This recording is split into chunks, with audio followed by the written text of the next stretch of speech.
architects of failure. So when you come around and you are offering an alternative, there's no alternative. And that is the disaster of the APC. When the APC gave that kind of impression at that time, who was subjected, who was supposed to be honest, who was supposed to be transparent. So the APC was able to leverage Buhari's reputation.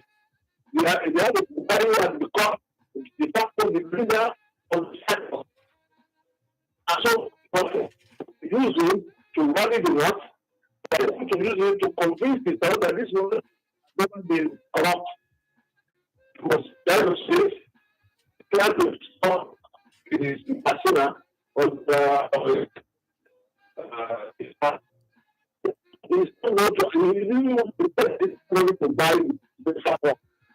Prof, sir, I'm getting signals that I'd like to call you back. The signals here are not strong enough, so we'd like to call you back.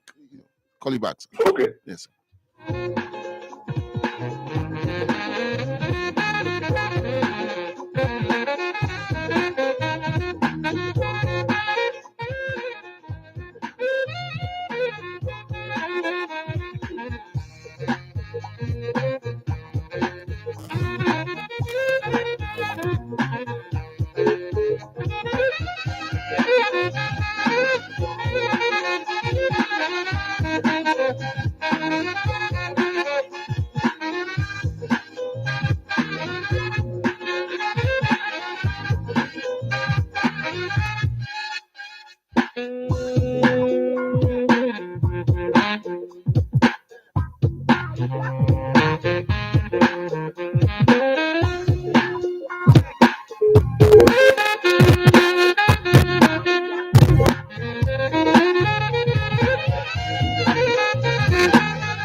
right, sir. Yes, you want to make it a point, sir. We're getting you here.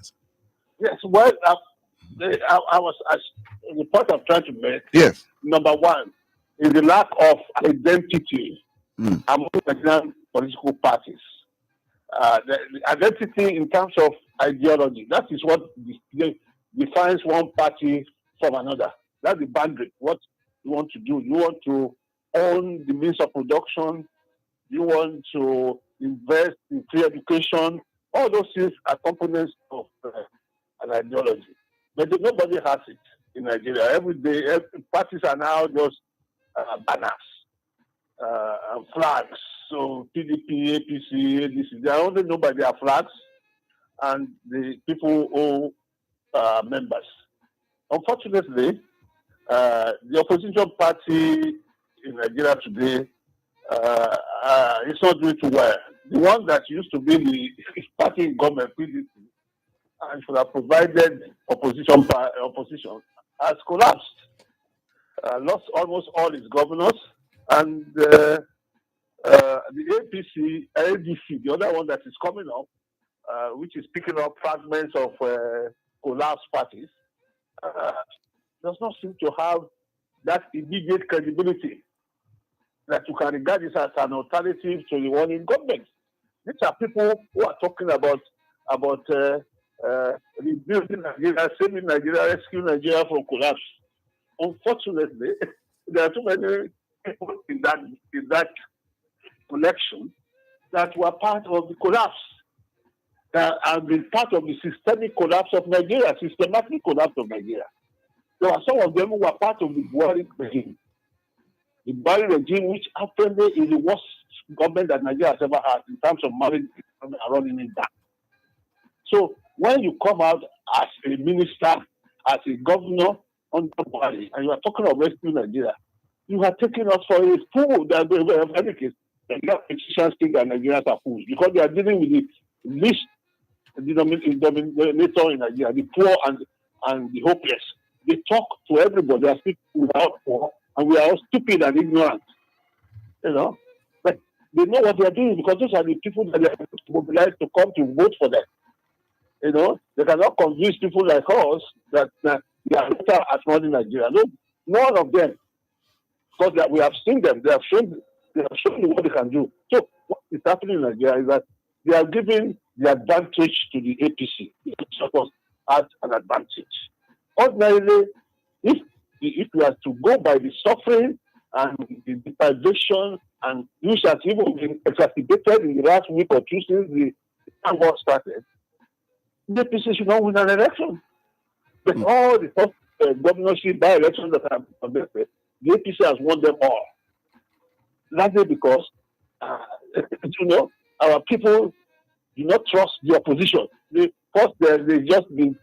are just choosing between the devil and the devil all the time. So, and also the APC has the machinery of government. And maybe people understand that the APC, at least this current government, is trying to do a rescue itself because that's rescued us from the calamity of Buhari. Buhari has taken us to the edge of Armageddon. So, if the man did not create the problem and is rescuing it, unfortunately, we all have to suffer from the rescue. I always use the analogy of a doctor a surgeon who is trying to cut off the cancer growth. There will be pain. But the doctor is not responsible for the pain. The pain itself has its origins elsewhere in the disease, which has to be cured. If the doctor does not cure it, it's to kill you.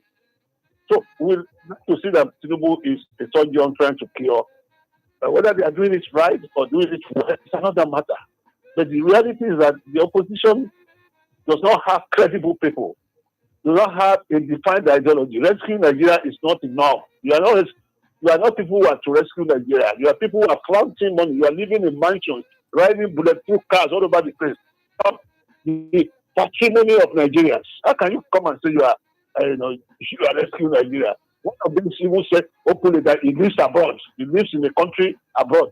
How can you, a Nigerian, open your mouth publicly and say, I live with my mother abroad? From which salary? From which resources? Are you from that country? Do you have a contact there? The money stolen from Nigeria, you used to go and buy dealers and crafts in Dubai, in other parts of the world, and think that the Nigerians are fool. So we do not have credible. When the APC was challenging the Jonathan government, they had one major advantage which nobody had paid attention to. That was Buhari. We had Buhari at that time. Buhari, who was very, very popular in the north. Buhari, who had a reputation of being president, who had been head of state, and who never stole a company, perceived never to have stolen money. And even when he became president, there's no evidence that he stole, but he was just incompetent. He didn't know how to manage. And so people stole around him and became extremely rich. Some of those people are the ones who are bringing out the money to try to create a party to return to power. When the direction in which most of them should be is in the direction of prison. But Nigeria, we don't imprison anybody. All our governors who have stolen have come back to become senators.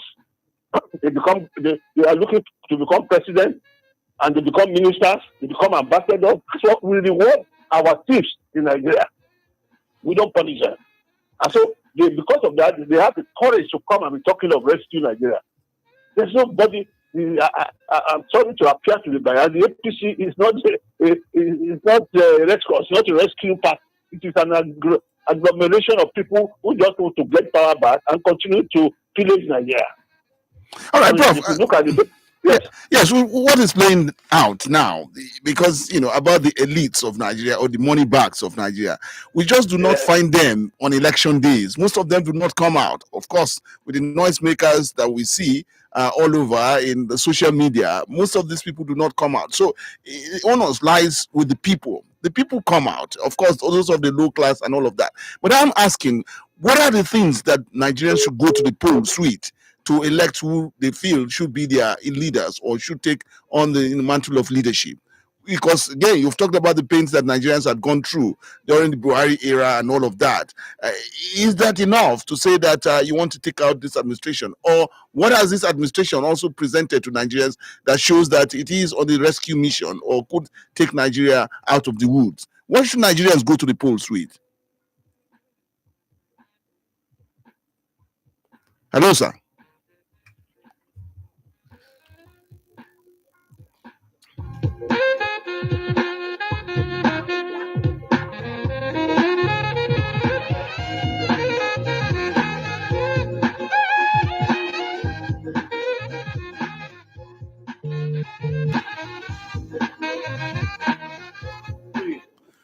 Yes. Sir? Yes, what's happening now? Okay, so I was asking the question about Nigerians because again, they're saying that the onus lies with the people, that it is the people that would determine, who their leaders should be. From the elites and the money bags of Nigeria, on election days, we do not find them. Most of them are not there. So it rests with the people that they are the ones to go to the polls and want to vote in or to elect leaders that they want. But the question I'm asking is that what should Nigerians go to the polls with to determine who they want? Is it about the suffering they've gone through all the years, that will say it was an APC induced, pains on them? Or that with what this administration is presenting to them now, is it on a rescue mission or doing things that may change the tide of now how Nigeria could get itself together? Because the opposition, as we see today, is hammering on the pains of Nigeria, what they are gone through, the suffering, transportation on the high, food on the high, and all of that. So for you, what should Nigerians, go to the polls with to determine who they want as their leaders? Well, I wish there were easy answers. When you talk about the people, there's nothing like that. You have people who are mobilized. But those who go to vote are people who have been mobilized to go and vote. People naturally do not go and vote. And it looks like there's implicit disenchantment with the electoral process. That when people go out to vote, their votes do not count.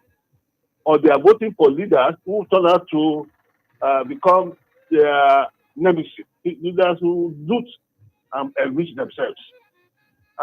The reality, you saw that from the city elections, that maybe there was about 10 to 15% turnout. People have lost interest. Political participation has declined.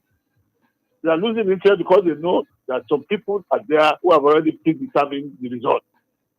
And that even if they don't determine the result, if we are getting out of elections, and that even if they don't determine the result, if we are getting out of elections, that we are electing leaders, we are electing leaders who are simply going there and enriching themselves, So we have a problem with democracy in Nigeria because it's not working for us.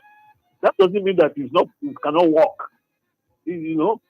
Democracy is working in many countries. You ask yourself, look at a country like India, which is the largest, with the highest population in the world. It's almost a continent. Since 1948, it has been independent and democratic. And there's been not one single coup. Everybody should go there and learn. And what are they doing right? And it's a multi-ethnic, multinational society. And it's also a country that is characterized by poverty and illiteracy. But they have centuries of other disciplined governance, which they have carried into their democracy. We have had chaotic, these small urban emirs and that, who are calling themselves majesty, imperial majesty. When they are conquered, they are not conquered another village. So we have a leadership that is a joking one, a joker. Whether they are stealing or they are accumulating titles to themselves that they don't deserve. And also, we're a joke of the world. That is the truth of the matter. There's nothing the Nigerian people can do on themselves. You are saying that the money badge don't come. Yes, that is the characteristics in all democracies. The rich don't go out to vote. They don't need to vote. There is not people to vote. If you have, how many rich people do you have in Nigeria? If you have in Lagos, you have 1 million rich people out of 20 million. So 20 million will still be able to decide. The problem really is that we have been captured by a corrupt leadership. And they are not going to give up until they are thrown out. And that will take time. Some of these things will depend on the good luck of having a leader who is selfless, who is not acquisitive, who is not consumerist, and who just thinks that we should run this country and can mobilize other leaders, because it is not enough for one person to be committed to cleansing Nigeria. We have to have them everywhere, because if one person stands up, I want to do this, like Peter Obi now that is talking about, I can do this, I can do that. He does not know what he's going to meet when he gets there. The complexity of corruption, the network of corruption that's already established. The network of corruption in which the governor of Central Bank can say that he was under threat. They were threatening to kill him if he does not sign. There are people who are powerful enough to force money out of the Nigerian state. How do you deal with them? You need to have, a collection of honest, rational. It's just one man, but we still need the one man that will lead a crusade. Because where we are now is the worst possible place you can be. Where we are just in a terrible condition in which what is important is just taking money by those who need us and going back to get positions of leadership. Go and see the number of governors in the Senate. Go and see the number of governors among the ambassadors. Even the governor's wife, the former governor's wife, they have gotten rich enough to be able to have access to power and get more from that situation. So we are in a mess, but we can get out of it.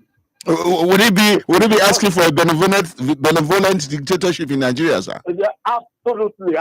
Wow. That is, we might not want to say it, but that is where we ought to be going. But the truth of the matter, we don't want a dictatorship that will now become a family oligarchy. A family, we take that, you see, the problem with benevolence dictatorship is that it loses its benevolence once you start taking the goodness of power. Montesquieu's famous statement is forever true. Power corrupts. Absolute power corrupts. Absolutely. So that is why one has to be hesitant. But the Nigerian situation today cannot be stopped by democracy. I say that with all affirmation. It has become because those who have the democratic process have been captured by those who have pledged to state wealth and have stolen it and are the one managing the process. That is where we are.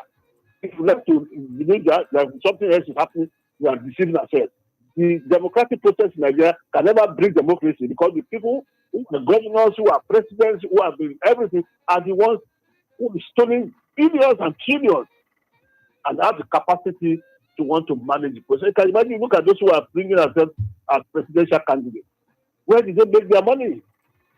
The richest man, whoever contested election in the United States, is Donald Trump. He's the only person who contested as a billionaire. He made his money in private sector. He didn't steal from government. Even if he's manipulating government to make more money now, but he made his money. The American system does not, produce people who are stoning who continue to come back to government. Because you can, if you mention from number 1 to number 50 in Nigeria, you have to find thieves. They are plain thieves. There's no doubt about it. So they can call themselves whatever name they call, excellency, distinguished. The reality of Nigeria is that we are being governed by people who are stealing our money. And if they are stealing our money, they are not going to give up. They are going to continue to create the conditions for being in power. Nobody gives up power. The ruling part, as they say, the ruling elite will never commit what you call self-immolation. That is suicide. They will never give up power. That's the history of the world is like that. They have had to be pushed out. How you push them out is what I don't know. Whether the Nigerian people can rise, it will be better if the Nigerian people can rise themselves and create a revolutionary environment.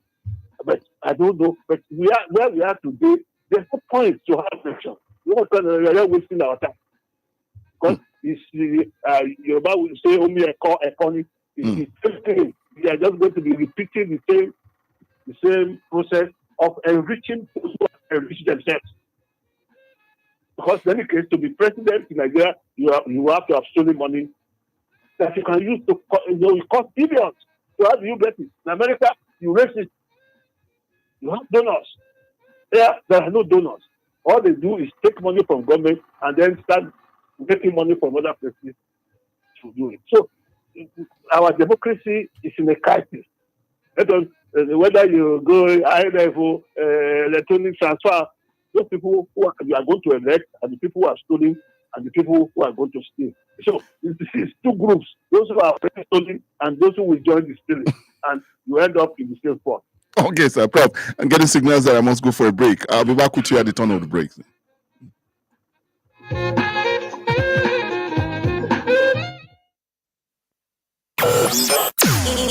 Invicta FM, we'll be right back.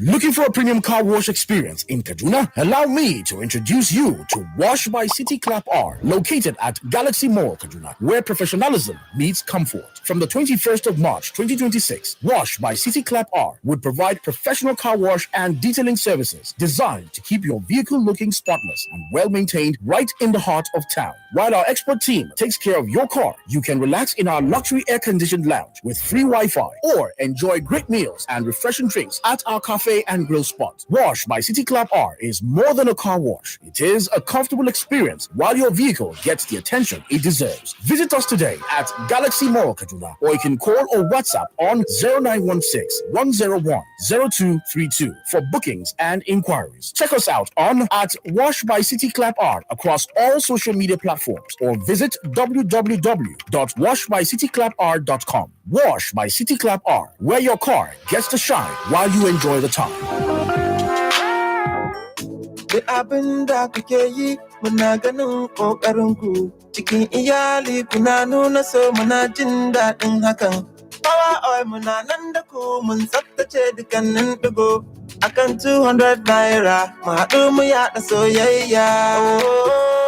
A duk sanda ka yarda da mu a gurin yi muna ganin ku shi ne samu kayo na 200 sace sai da ku. Kuna dalilin wannan tsari mai sauki ku more wannan sachet akan 200 naira. Za ku samu Power Oil Mini Pack sachet akan 200 naira. Power oil, hey, power oil.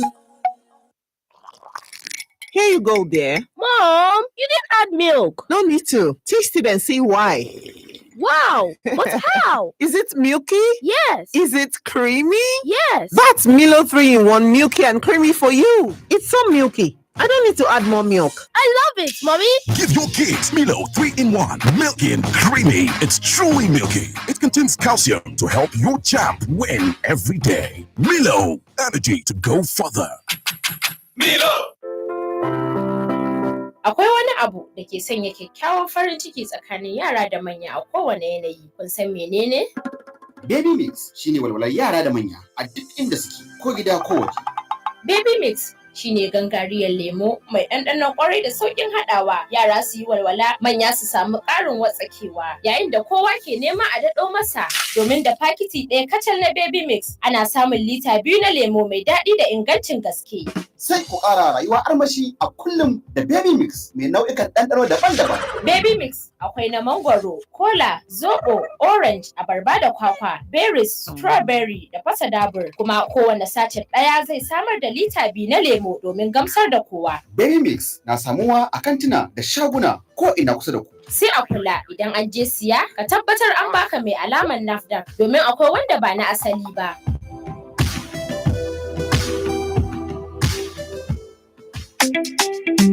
Watan azumi lokaci ne da jiki ya fi buƙatar hutu. Wadataccen barci yana mai ƙwarin sassan jiki, yana sabunta kaifin tunani, ka kuma kasance cikin kuzari duk tsawon rana. Ka ba jikinka holewar da ta dace tare da katifar Moka don azumi ya yi daɗi. A samu wadataccen barci da Moka don a tashi garau.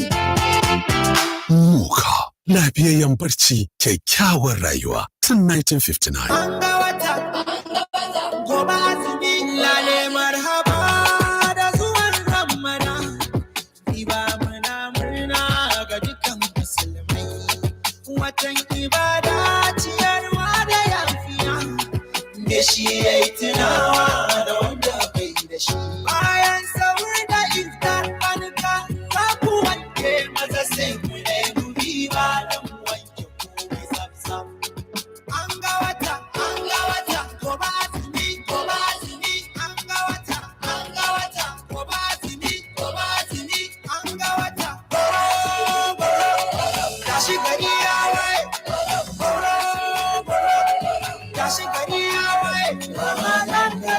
Ramadan Kareem, barka da zuwan Ramadan daga kamfanin Biba. Oh yeah now, time to run your money correct. Download Bill Station for iPhone and Android, no dolly, no. Or waka go to billstation.com, sharp. Bills, transfer, everything dey one place. Bill Station, money no go stress you again. My friend, time na money.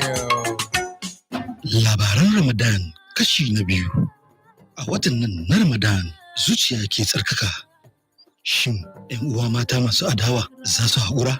Shin 'yar da ta kauce hanya za ta samu yafiya? Shin imanin amarya na iya ceton mijinta? Ɗan kasuwa zai dawo da mu'amala da iyalinsa? Mai faɗakarwa zai zaɓi tsakanin abokansa da ɗaukaka? Bazawara za ta san ƙarfin halima na buƙatar taimako. Labarai 6 kwanaki 30, imani, iyali, abuta, abinci, yafiya. Labaran Ramadan kashi na 2. Ku kasance da shirinmu mai nishaɗantarwa a TV ko ta yanar gizo. A watan nan na Ramadan, Magi za ta nishaɗantar da ku. Ni da Magi, mun dace. A koda yaushe da akwai abokanai, makwabta ko 'yan uwa waɗanda ake maraba da su a lokacin buɗe baki. Kuma tabbas da akwai isasshen shayi a kowane lokaci. Saboda shi shayi bayan shansa yana kuma haɗa zumunci, nishaɗi da kyautatawa juna. Shayin Lipton mai haɗa zumunta a koda yaushe. Ramadan Kareem daga Lipton.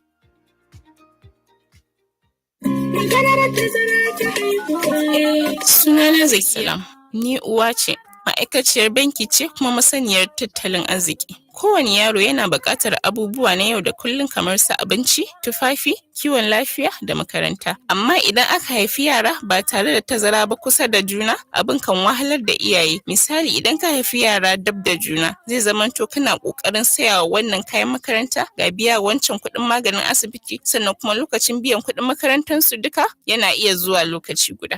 Amma idan kai tazara tsakanin haihuwa, kana iya tsara kashe kuɗi a hankali da taimakon Ubangiji. Hakan zai baka damar tanadi da kula da kowane yaro yadda ya kamata. Yana sauƙaƙa rayuwa kuma yana amfanar da iyali gaba ɗaya. Ziyarci cibiyar lafiya mafi kusa domin farawa. Ko a kira lambar waya 222 wannan saƙo ne daga ma'aikatar lafiya tare da tallafin gamayyar ƙungiyoyin Pronet da FEMI. Manufar da A wannan Ramadan, madarar Kibo na taya iyalai a duk faɗin Najeriya gabatar da addu'o'i, tsantseni da haɗin kai. Da lokacin buɗe baki zuwa sahur, ƙara wa kofin shayin ka da kofi, kosta da kokon ka armashi tare da madarar Kibo. A lokacin da masoya suka haɗu domin yin buɗe baki, a tabbata an yi amfani da Kibo non-dairy creamer domin ƙara armashin buɗe baki. Da fatan Allah ya karɓa mana azumi da ibadunmu. Kibo non-dairy creamer, bari wannan Ramadan ya kasance mai armashi.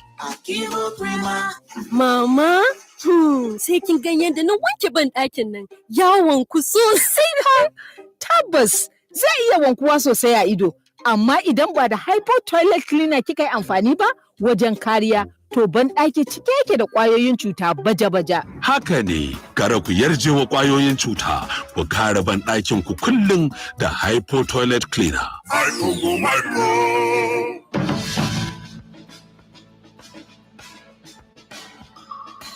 Perceptions could change. Opinions can be formed with more and accurate information.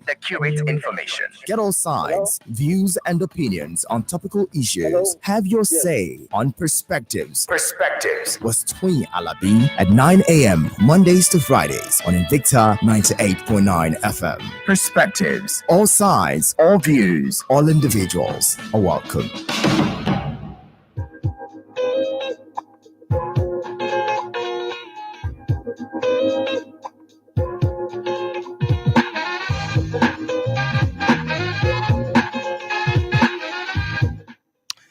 Welcome back.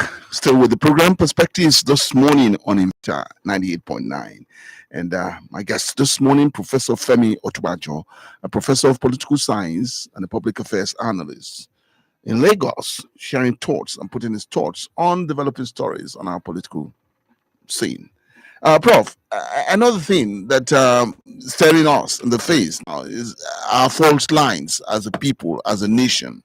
And the false lines will reside around religion, ethnicity, the divides of this country. And we see that that is also, showing face now.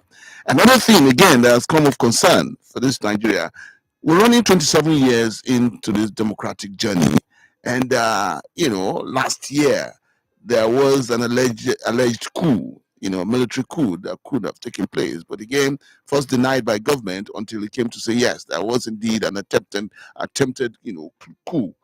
And in all of these, what we're seeing, that the coup itself, was, muted, or that it came up. And for Nigeria, what that could have done to a country that is still struggling to be on the right path of democracy. For you, the concerns of false lines of Nigeria, of the people, and this attempted or alleged coup, what it could have done, in resetting Nigeria for good, because again, Nigerians are not talking about bad governance or good governance.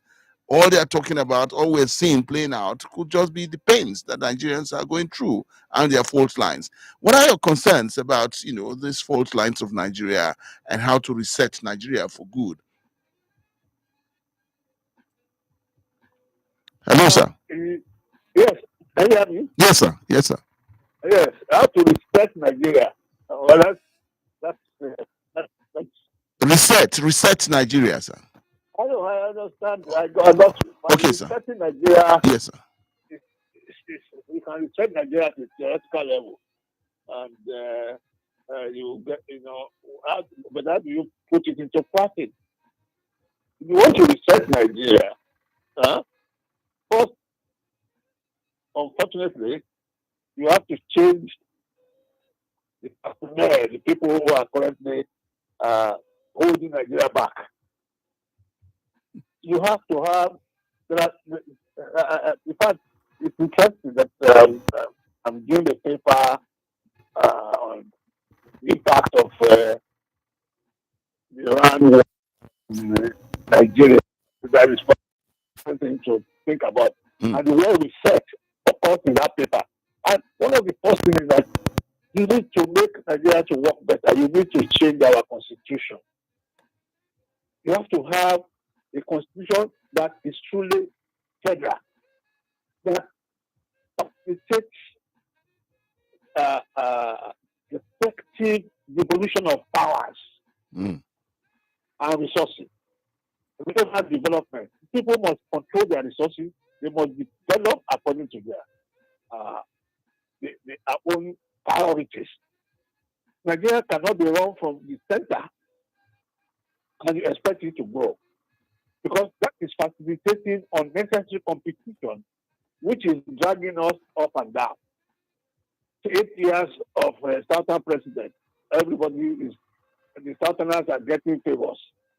8 years of Northern president, Northerners are getting favors. Is that how we are going to continue forever? We need to unite this country in such a way that not and fast don't matter. There are people who insist on keeping it that way because they benefit from it. They benefit from compromising of all kinds. We need to have one Nigeria. It looks simple, it looks difficult, but it's very important. A one Nigeria in which meritocracy plays a part, in which all of us can be united in our values about what kind of leadership do you want.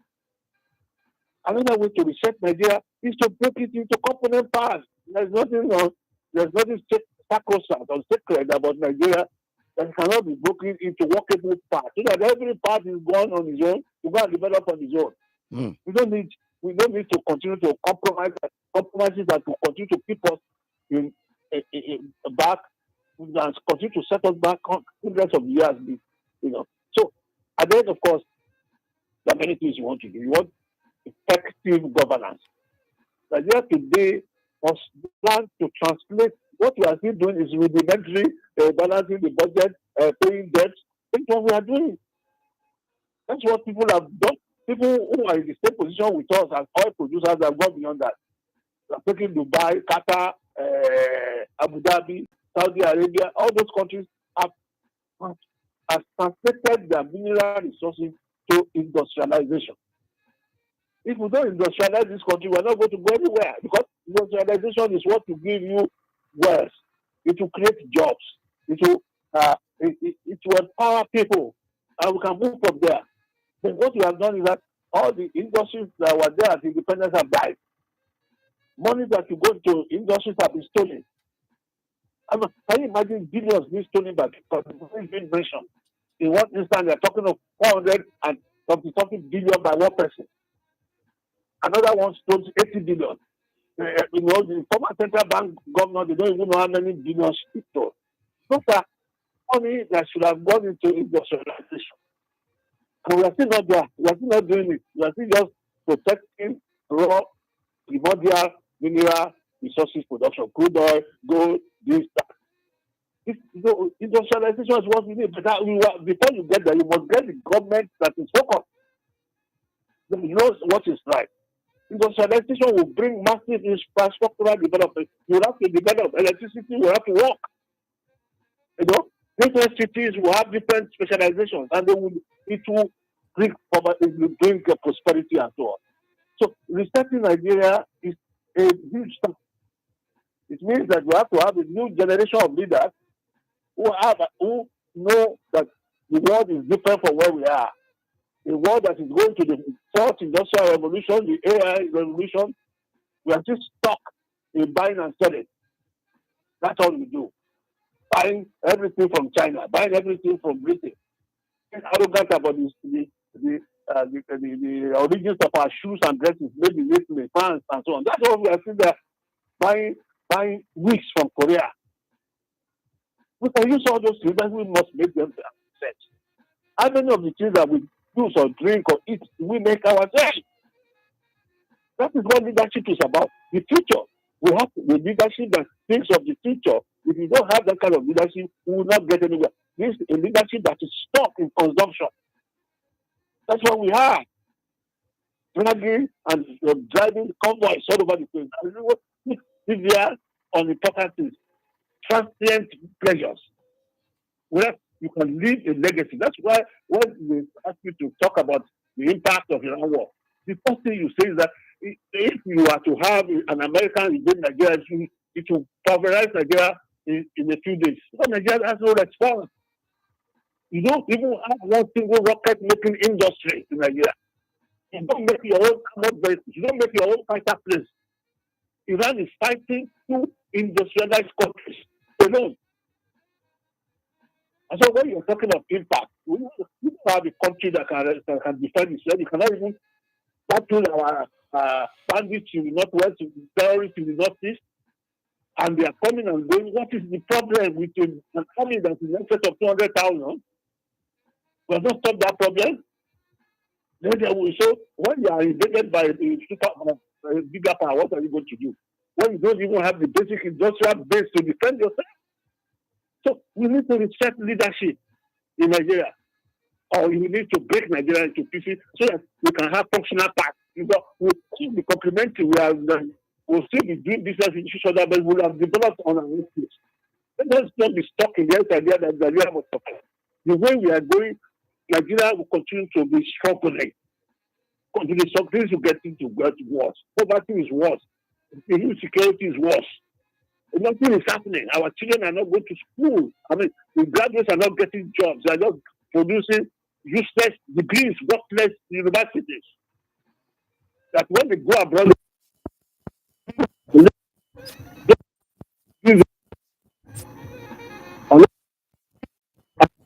and this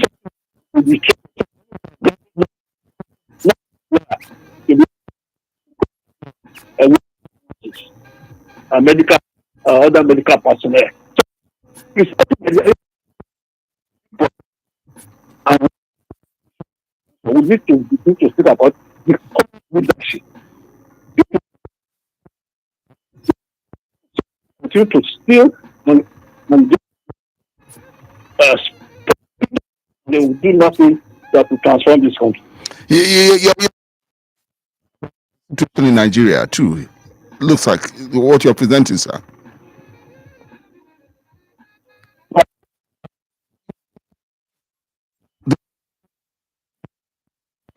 And it's hard, you have Nigeria too.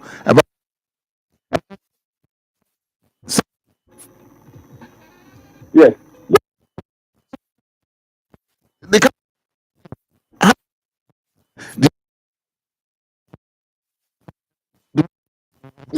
leadership have not come out because they have been muzzled down by, of course, the power people and the money.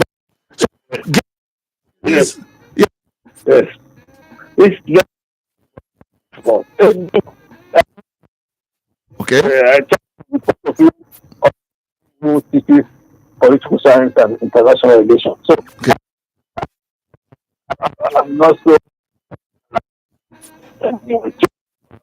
to me.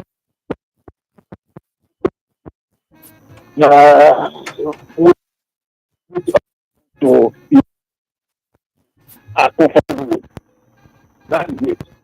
But sooner or later, we saw what happened last election. That the Peter Obi movement was a reaction grew out of this frustration of young people. And we are seeing that frustration will still be there. Oh, no. But you see, unfortunately, because the young people don't see any future in Nigeria, they are running away from their country and going to become servants and slaves abroad. So we need a massive, huge uprising in Nigeria. Then we say, look, this is the kind of leaders we want. Democratic leaders. I'm not against any violent revolution. But we need the truth of the matter, as you said, the way things are, no effective revolutionary reformist leader can emerge. Because the system is so calibrated. When people are in courts, when people are engaged, when people are in the market, they are selling pepper, they determine the price of pepper. When anybody wants to come and sell pepper, they will destroy the system. If you are selling scrap, you can go to the market and think there is an open market. Not an open market. Everybody is connected to everybody selling. It is the same thing with politics. They are all connected to each other. They all created this kleptocracy that steals everything inside, and they steal every day. And the National Assembly those budget with constituency projects that are fake. And you go and give a polytechnic in Calabar money to go and do borehole in Katina. You put it inside their budget. And we are all witnesses, we are all helpless. Billions of money inside funds. Our senators are busy distributing motorcycles away by the young people. And grinders, paper grinding machines and sewing machines, as if that's what they need. Where did they get the money to do that for? Is that what constituency project is all about? Everybody should be sewing. Everybody should be grinding paper. That's what our young people should have. Instead of going to create polytechnic trade center and spend our people plumbing in the world today, there's a shortage of plumber. There's a shortage of these visionary people who can come together. This is what Nigeria needs. We need to move beyond this petty feeling. And I work for myself. I'm a professor. Our salary is not very big, but I feel live comfortably. Comfort is the most important thing in life. If you live in a graded mansion with gold all over place, some people who have gold graded bed and they cannot sleep. There are a lot of hundreds and millions of people who are sleeping on the front of the man. They sleep and snore. So it's so God has created it so simple for us to be comfortable, and comfort does not require billions. But when you have a situation in which you have some idiots who have 3 or 4 Rolls Royces in their garage, what do you 3 or 4 10 Rolls Royces? They never have more than one. Because it's a prime car. The Nigerians have so much cheap money that they buy different color Rolls Royces and change with whatever event they are going. Who cares about their Rolls Royces? Who cares? You don't eat better than you. If you eat eba and ewedu or okra inside a plastic plate, you will enjoy it as much as somebody who eats it in a silver dish or a golden dish. Let us go for conflict. Nigerians have some brains. They will know that all the monies they have are useless. Then your child to Oxford and Cambridge and so on. There are many Nigerians who have never left this country and they are doing very well. They are educated in Nigerian universities and so on.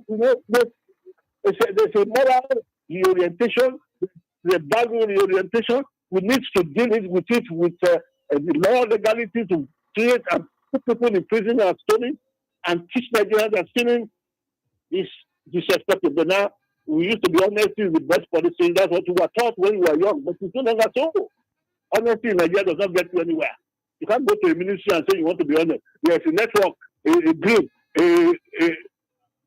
a cost there that will bring you down. You can't go to National Assembly and be talking honestly. They will bring you down because they already have their system of stealing there. We are talking of a huge, impossible problem that requires almost divine intervention. This is a problem in Nigeria. If they continue like this, I don't know where to lead us. All right, well, getting signals. We'll go for a break now. Top of the hour, 10 o'clock, we'll take the news brief and we'll come back to you and the audience, sir. Okay.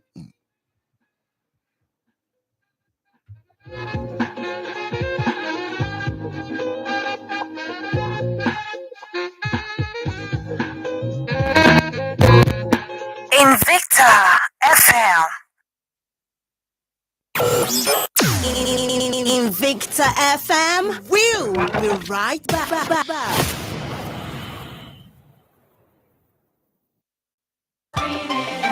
Yana da daɗi, da ɗanɗano tare da Crimella. Ga sauƙi, yana da daɗi a kunu ko shayi. Yi nishaɗin ɗanɗano mai arziki da daɗi na Crimella Crema, cikakke don babban ɗanɗano a shayi, koko, kofi da sauran zaɓin abinci. Ya fi daɗi da ɗanɗano tare da Crimella. Ƙara ɗanɗano da Crimella. Labaran Ramadan Kashi na biyu. A watan nan na Ramadan, zuciya ke tsarkaka. Shin 'yan uwa mata masu adawa za su haƙura? Shin 'yar da ta kauce hanya za ta samu yafiya? Shin imanin amarya na iya ceton mijinta? Ɗan kasuwa zai dawo da mu'amala da iyalinsa? Mai faɗakarwa zai zaɓi tsakanin abokansa da ɗaukaka? Bazawara za ta san ƙarfin halima na buƙatar taimako. Labarai 6 kwanaki 30. Iyali, abuta, abinci, yafiya. Ku kasance da shirin nishaɗantarwa a TV ko ta yanar gizo. A watan nan na Ramadan, Magi za ta nishaɗantar da ku. Ni da Magi, mun ce. Yellow Joss. MTN Champ Season 4 is here at the Rock City. Come with friends and family to see the next superstar emerge from the various athletic events like racing, high jump, shot put, and more. It's all kicking off at the new Jos International Stadium from the 26th to 28th of March 2026. Visit mtnchamps.com for more information. Invicta 98.9 FM.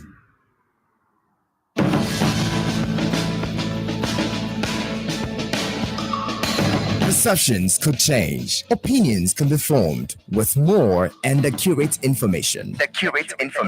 Get all sides, views, and opinions on topical issues. Have your say on Perspectives. With Toyin Alabi at 9 a.m. Mondays to Fridays on Invicta 98.9 FM. Perspectives. All sides, all views, all individuals are welcome.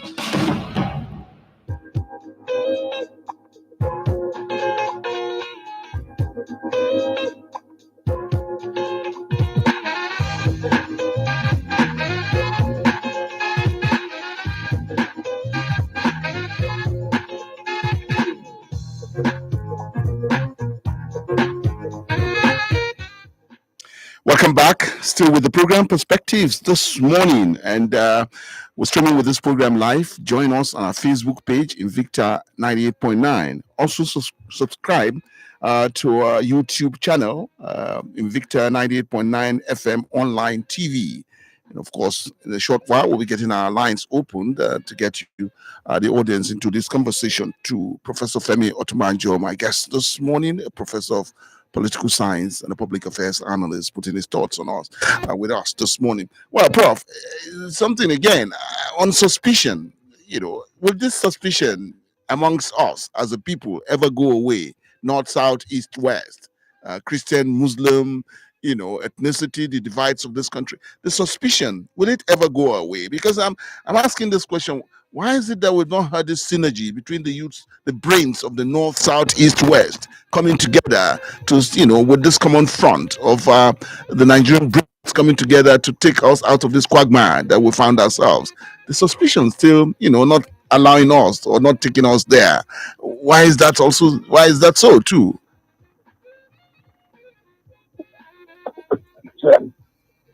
These are things that have been cultivated. Those who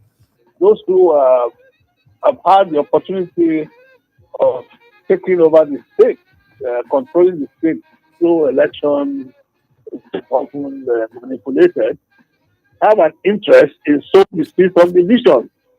And so we find that the East, the West are fighting themselves viciously, the North, so there's that suspicion around us and that's what is happening. When Buhari was in power, the North, Tinubu today is programming the Yorubas. And so when you begin to do things on ethnic lines, on regional lines, and sometimes on religious lines, you cannot expect not to have consequences.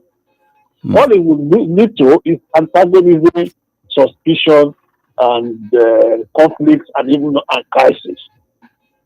So the reality is that these things cannot be stopped overnight. But we've had one or two examples of a leadership that was almost going to unite us. We had Murtala Mohammed in 1975. and leadership and a deliberate attempt to fight corruption, retire people, and seize properties and so on. But of course, he was assassinated 1 year after. We had Murtala Muhammad himself in 19. I think when he overthrew Buhari in 1980 or something, and for some time we're all behaving ourselves. We all thought nobody looked at the fact that his deputy was also a Muslim. Nobody thought of it. Nigerians want effective leadership, and they will follow if you can sustain it. But unfortunately, for one reason or the other, those were cut short because the forces of retrogression, of corruption, of greed, they are more powerful than the forces for the good of the country. So how do we get there? Well, can we get that kind of leadership? You cannot, obviously, you cannot get it through democracy. Maybe democracy. By the time you can do, I will give this to Kano, I will give this to Madugri, I will give this to Ibadan, I will give this to Enugu. By the time you get there, and the people who support you are going to cash in when you get there. So the president of the country is compromised person, almost powerless. And if he wants a second term, it's even worse. You have to do it giving to people who are undeserving, people who will not be seen. This is the list of ambassadors in Nigeria. And the people in the United States, the place where you need to, most of the people that go there as senior diplomats and professors. And you put a man who has a history of winning, taking over things, and just taking things out of the country. That's what we have. How only yesterday, I mean Friday, there was a court that ruled that he was owing debt that he should pay. Is that the person that should represent Nigeria? That is the person that has been promised something, that has offered something before the election and so on. So the democracy is a lot more leader in Nigeria. But of course, we need a revolutionary leader who comes through the process and who can face the forces. The forces are too many. There are too many. The forces that are benefiting from the pillaging of Nigeria are too many.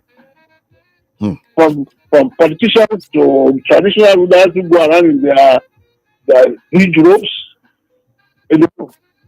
compromising their people and collecting from government. So not wanting the terrorism, they are benefiting from the state second recruitment instead of new one. There are too many, and these are powerful people. These are dangerous people. They are not easy to fight. You need a person who can sacrifice himself and say, I'm going to do it, and bring together people. Unfortunately, it's so easy to get Nigeria. There are not many people who will go into and not be compromised. It's very, very easy to make money in Nigeria when you're in power. Because all you need to do is to link yourself to ministers, to agencies, and so on, and lean on them and try to get things come to you because they need you to talk to the president to push their files in the state out. And so that kind of people is going to be an uphill task. But let us not deceive ourselves that we can get out of this mess the way we're going. We are just compounding it, and we need to get out of it. We are compounding it. There's no doubt in my mind that corruption has continued on a and as long as corruption is there, like what we say, if we corruption will kill us. Unfortunately, in spite of his sermon and all that, he didn't know how to address. He didn't address corruption at all, and that corruption really killed. At least it has given this regime the unfortunate epithet of being one of the worst in history. All right. And again, before the America, Israel, versus Iran, the war going now again.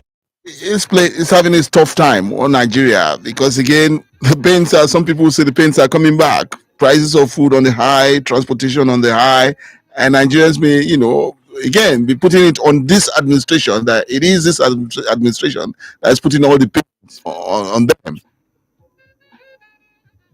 Yeah. What? I'm not sure properly. What is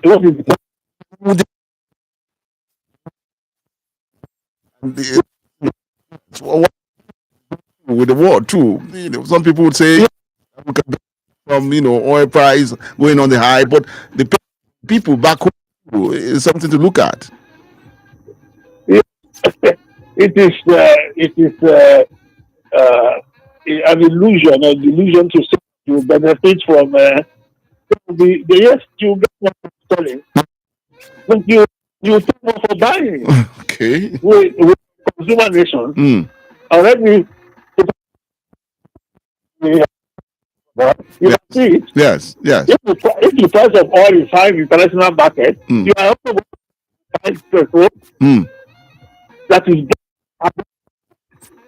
so maybe there will be in the hands of government. The people are going to be further impoverished. Yes. We are going to buy industrial goods. We are going to buy technology. We are going to all of them put money. If you go, and I'm sure the tickets have been going to new price of admission. So there's nothing to rejoice about Nigeria more money. There was the time we had to go food for, which would disappear somehow. The money in the hands of the government, then they will have to pay for services. So everything evens out. If you're not lucky, if you're not the price of oil. Price of oil is going to affect all of us because we are all consumers. Those who are selling, who are buying expensive oil in China and Russia and America to produce this, we are going to buy. We are going to price is prices because they buy crude oil from the market, and it's not going to absorb the increase. So we are not benefiting from it. It's not something we should be rejoicing about. Okay, all right. This conversation now and numbers to call. I'd just like to announce too that we're on Facebook. Join us on our Facebook page, Invicta 98.9. Subscribe to our YouTube channel. It's on Invicta 98.9 FM online. And of course, numbers to call to be part of this conversation with our guest this morning, Professor FEMI OTUBANJO, would be on these numbers: 081 40,000 989. 081 40,000 989 or 070 87 800 989. 070 87 800 989. We're getting your calls now. Hello. Good morning. Chief Areo, let's hear you.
Our leaders today have decided to go the way of prodigal son. And it is very unfortunate that our leaders, they are not even listening to us. That is the truth. And you see that defecting to one particular party. And I ask, are we gradually trying to one state. Can politicians be trusted with power? I ask your guess. Because by the time all of them get to the same political party, there's going to be anarchy and I don't know. Now we are even have a problem with Akabio. The way the Senate just passed the bill of the president. Now thinking of how all of them have defected. Now we have 31 governors defecting to APC. That is quite serious. And that is why they have been swimming in the ocean of corruption. And I hope they are not going to sink into the Atlantic Ocean of prison after their tenure. Okay. All right, Chief Are, we'll got you on that. Still with your calls, and pass them on to our guest this morning. Hello, good morning. Good morning, sir. Good morning. All right, Rufai, let's hear you. Is it bad for this government to look into the last confab and government to look into the last confab and see some of the recommendations that we are giving them? Despite the fact that all of us knew that the current president was not a subscriber to that confab there. Can we now say there's nothing good in that confab that they can easily just bring out? All right. Such as what he said the other time, talking about, especially if you want second term, you want to do the what? Just to be doing any kind of everything to switch your coming back for the second time. How did he do something like maybe 1 time, 7 years, or 1 time, so that at least they can work for the nation rather than working just for before you know what's happening. 2 years has gone, you are looking for this thing. So, did he subscribe to that too as a professor of political science? Okay. Despite the fact of this country, we are education people, we have educated people. And again, 2 questions. Another question is, what about education background of any political officer? Say, if you want to become a president, governor, house of rep, and senator, maybe a 4th degree or 2nd degree. Then, if you want to become a councillor, you have a OND, and a chairmanship, you have OND. So that at least we can have people that are more educated, so that at least we will see whether with the education, maybe they will let us to go and fall in the Atlantic Ocean the way Okay, Rufai. That's my question. All right, Rufai, we'll go to you on that. I'll take one more call and then we'll come back to the prof. Still with the calls. Hello. Good morning. Okay. Yeah. Good morning. Set, ready. Yes, move away. Okay.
All right, Dave, we got you on that.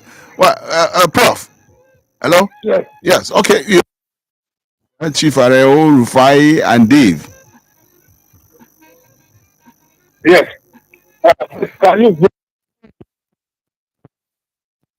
Chief was talking about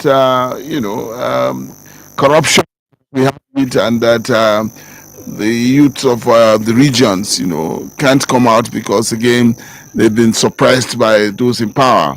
Rufai was talking about the 2014 confab that is there picked from the confab that will reflect on how Nigeria should run now. And of course, Dave is also saying that for all that you have said, that how do we go about getting the right people there, in positions of leadership?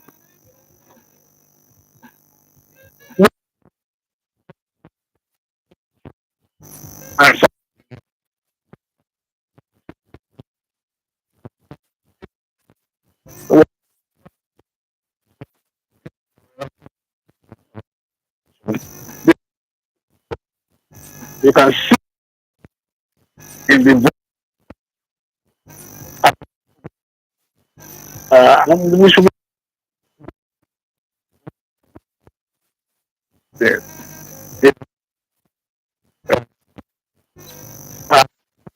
Is because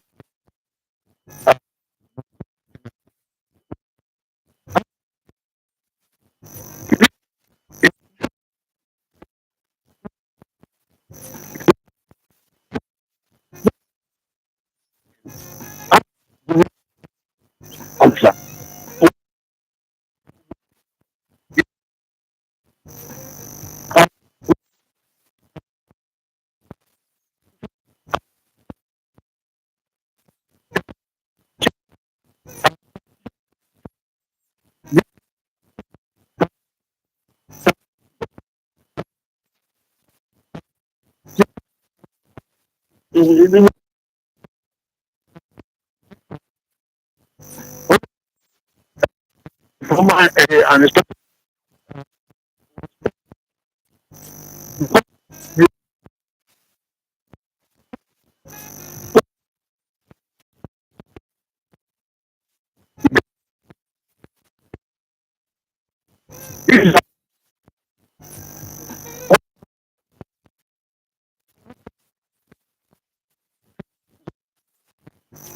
and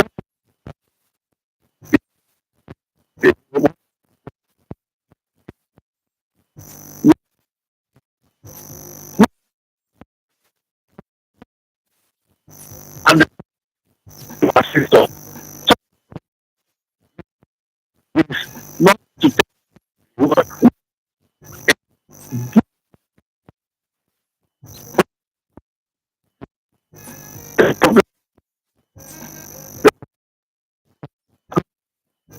distribute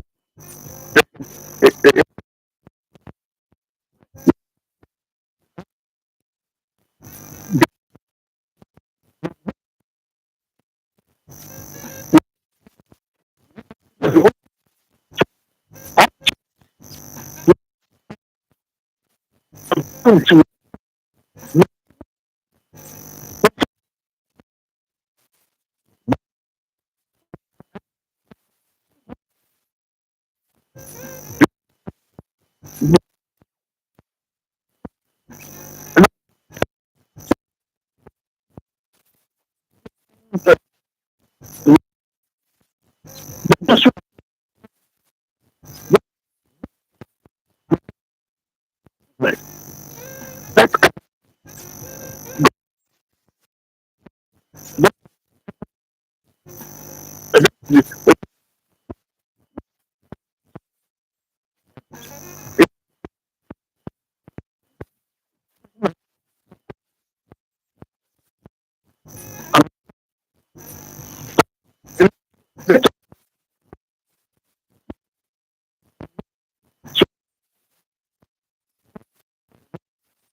Okay.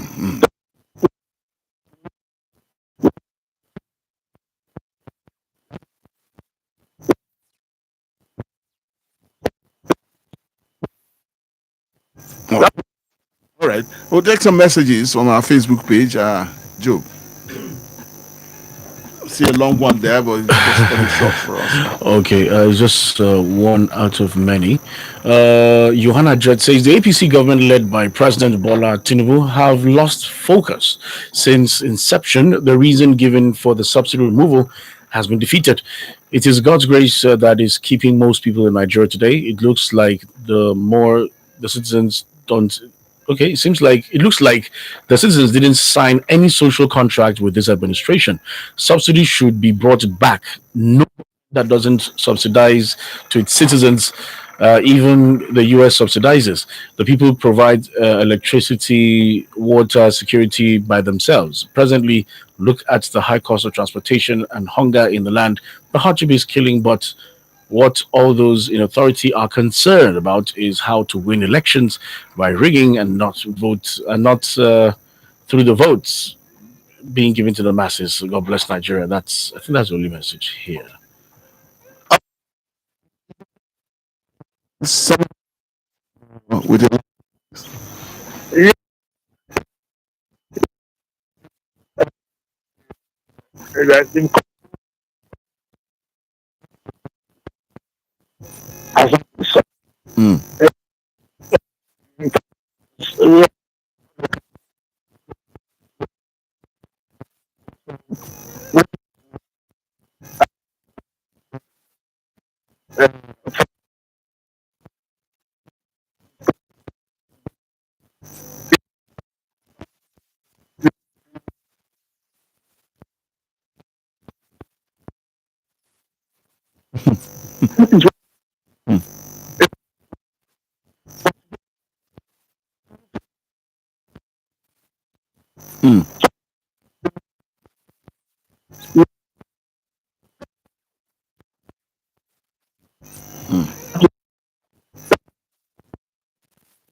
On that, Professor, I would like to thank you so very much for coming on the program with us this morning.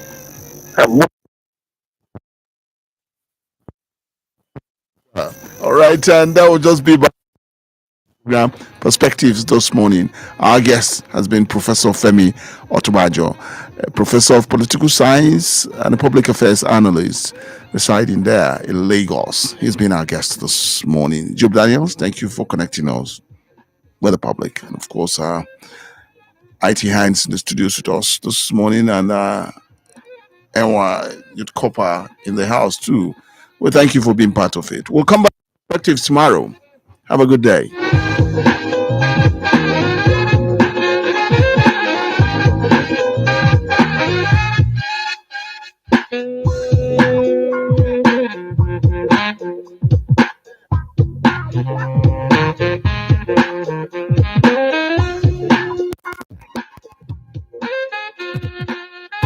Invicta FM. 98.9 Invicta FM. We lead, they follow. Labaran Ramadan kashi na biyu. A watan nan na Ramadan zuciya ke tsarkaka. Shin ‘yan uwa mata masu adawa za su haƙura? Shin ‘yar da ta kauce hanya za ta samu yafiya? Shin imanin amarya na iya ceton mijinta? Ɗan kasuwa zai dawo da mu'amala da iyalinsa?